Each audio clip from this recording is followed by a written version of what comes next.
Salut les plantouillards, bienvenue sur Hortus, j'espère que vous allez bien. Moi, ça va pas trop mal.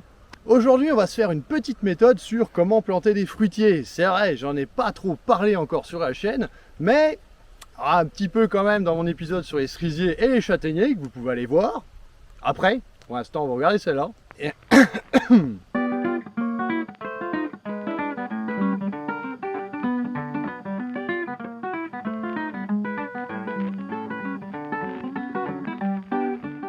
Donc bien sûr, comme vous le savez, j'habite dans le quart nord-est, donc vous attendez pas à voir des essences exotiques plantées, hein, c'est-à-dire pas de figuier, pas de mangue, pas de noix de coco et tout ça, non.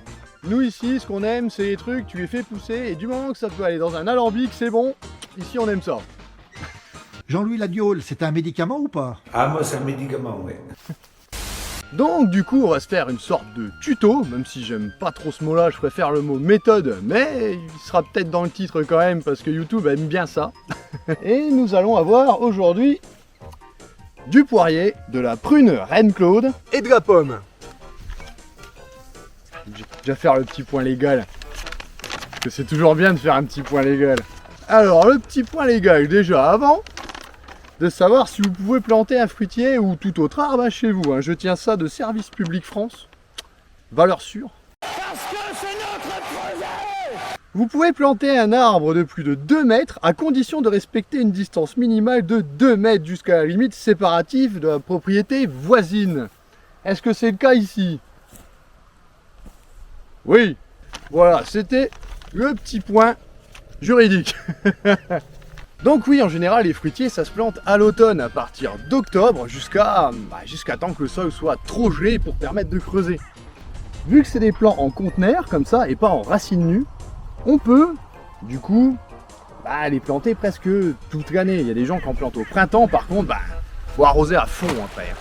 Et bien sûr, le moment que l'on connaît tous pour planter les fruitiers, c'est à Sainte-Catherine. Et oui, tout arbre prend racine, on a tous entendu ça un jour, et c'est vrai que ça marche quand même plutôt bien, à condition qu'il fasse pas trop sec. Parce que là, je sais pas trop quand il va pleuvoir ici, là.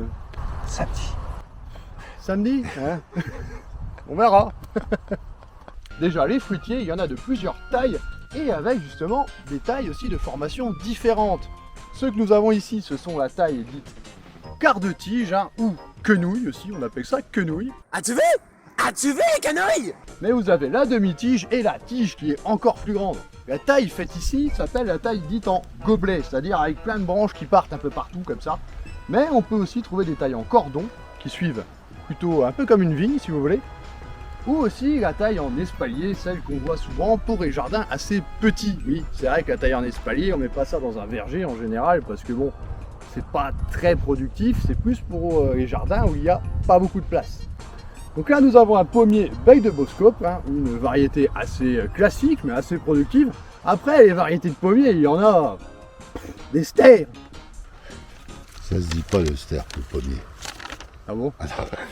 Des kilos?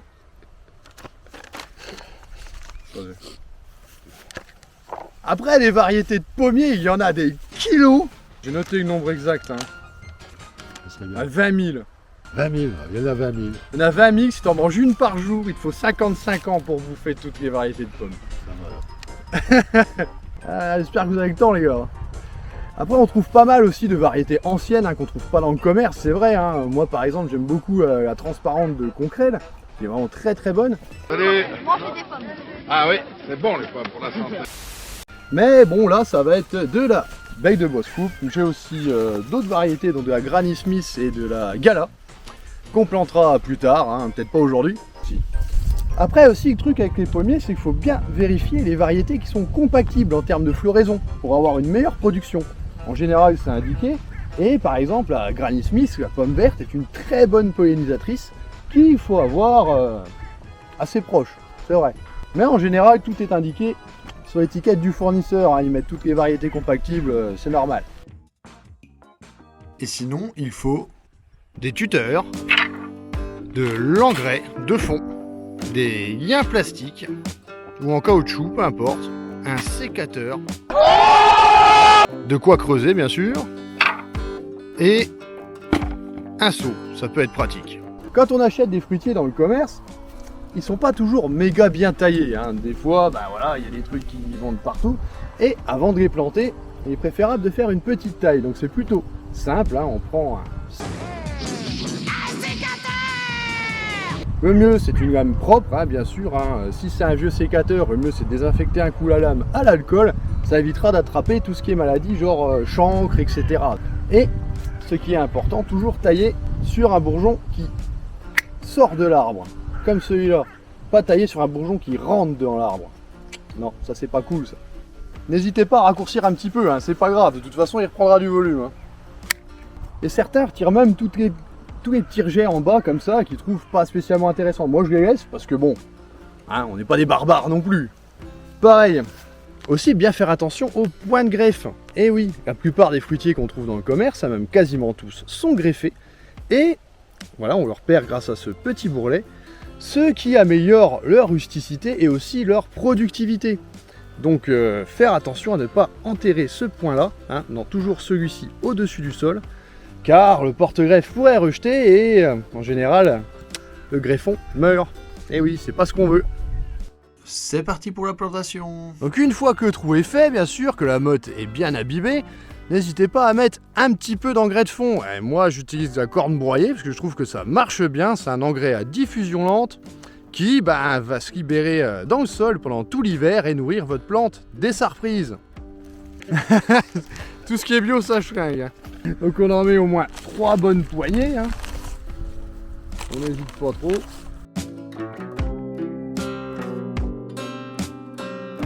On défait un petit peu le chignon. Ouais, la motte.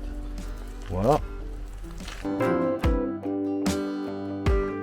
Pour les fruitiers en racines nues, c'est vrai qu'un pralinage, c'est cool. Hein. Le pralinage, c'est-à-dire on fait une sorte de bouillie de terre dans un seau, on laisse tremper et on plante après. C'est vrai qu'en général, c'est ce qui marche le mieux. Caler la plante assez proche du tuteur, hein, bien évidemment, sinon ça sert à rien. Et maintenant, on va venir l'attacher. Ah bah j'en ai, je vais dire là.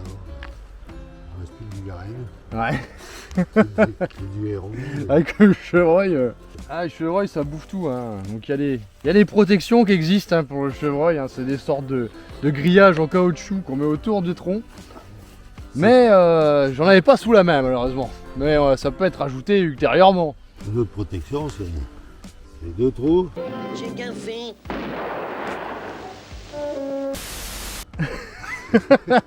Ça marche bien aussi. Tellement Jardiland. Et ouais. Sculpté à la main. Ensuite, bien arroser copieusement. C'est de l'eau, hein, c'est pas de l'essence. Hein.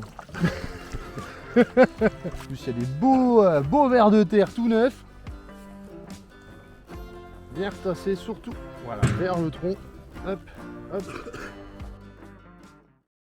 Donc voilà les planteurs, j'espère que cette petite méthode vous aura intéressé. Hein. C'est vrai que, bah oui, j'en avais pas encore beaucoup parlé.